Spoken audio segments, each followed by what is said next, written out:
The Whispering Manor.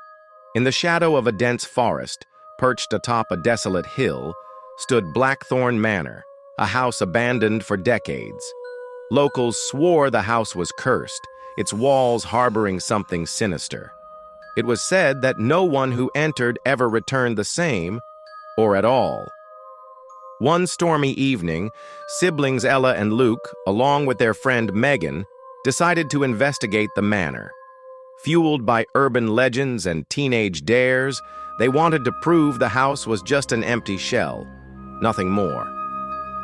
The manor loomed before them, its windows like blackened eyes, its door slightly ajar as if inviting them in.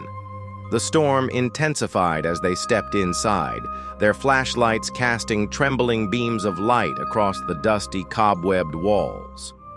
As they moved through the grand foyer, an unsettling silence pressed against their ears, broken only by the faint sound of whispers that seemed to echo from nowhere.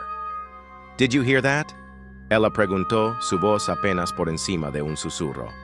"It's just the wind," Luke replied, though his grip on the flashlight tightened. They ventured deeper, finding themselves in a decrepit sitting room.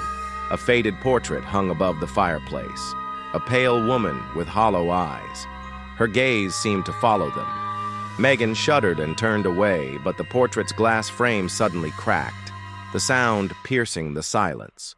Before they could react, the whispers returned, louder now, circling them like an unseen presence. Words were unintelligible, but the tone was menacing.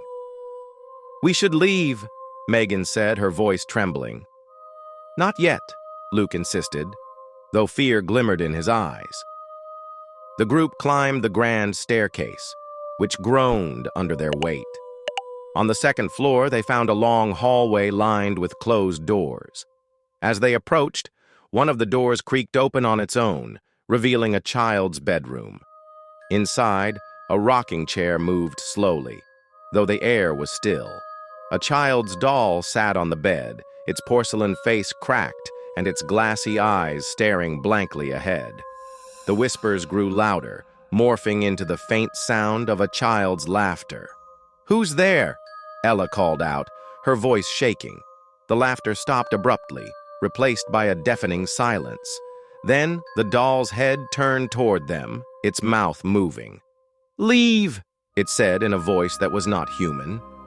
Panicked, the group turned to flee, but the hallway behind them had changed. It stretched endlessly, the walls shifting and warping like a living organism. The whispers turned into guttural growls, and shadows began to slither along the floor. Suddenly, the door to the child's room slammed shut, trapping them inside. The air grew icy, their breaths visible as the shadows converged. From the corner of the room, the pale woman from the portrait emerged, her form translucent and twisted, her eyes hollow pits of darkness. "You trespass where you do not belong," she hissed. The room filled with screams, not just theirs, but countless voices overlapping, echoing through the manor. The walls seemed to close in, the floor beneath them cracking open to reveal an abyss. Desperate, Luke grabbed a chair and hurled it at the window, shattering the glass. The storm outside howled, and without thinking, they leapt through the jagged opening, tumbling onto the overgrown lawn below. When they looked back, the house was dark and silent, its windows intact as if nothing had happened. Weeks later, Ella noticed strange things happening in her home. Doors would open on their own, whispers echoed at night, and shadows danced in the corners of her vision. She realized too late that they hadn't escaped Blackthorn Manor. The manor had followed them home. I know you will like the video very much, so like the video and subscribe the channel. We will see you in the next video. Bye-bye.